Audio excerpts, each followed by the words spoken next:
त्यानंतर बघूयात एक मोठी बातमी, ती म्हणजे नाशिकमध्ये 2027 मध्ये सिंहस्थ कुंभमेळा होणार आहे। 2027च्या सप्टेंबर-ऑक्टोबरमध्ये म्हणजे श्रावण महिन्यामध्ये 3 शाही स्नान असतील। या पार्श्वभूमीवर नाशिक प्रशासन अलर्ट झालेलं आहे। प्रयागराज कुंभमेळ्यामध्ये झालेल्या चेंगराचेंगरीनंतर नाशिकमध्ये होणाऱ्या कुंभमेळ्यासाठी उपाययोजना केल्या जात आहे। नाशिकमध्ये 2003च्या कुंभमेळ्यामध्ये झालेल्या चेंगराचेंगरीमध्ये 29 भाविकांचा दुर्दैवी मृत्यू झाला होता।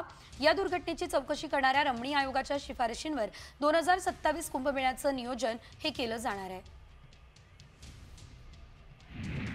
तर आपण पाहतोय नाशिकमध्ये 2027 मध्ये सिंहस्थ कुंभमेळा होणार आहे। त्या पार्श्वभूमीवर आत्तापासूनच तयारीला खरं तर सुरुवात झालेली आहे। प्रयागराजमध्ये ज्या काही घटना घडल्या त्या नाशिकमध्ये घडू नये यासाठी आता उपाययोजना केल्या जात असल्याचं बघायला मिळत आहे। ग्राफिक्सच्या माध्यमातून आपण पाहतोय शाही मिरवणूक मार्गामध्ये बदल करण्यात येणार आहे। 2027 या कुंभमेळ्यासाठी काय शिफारसी आहे?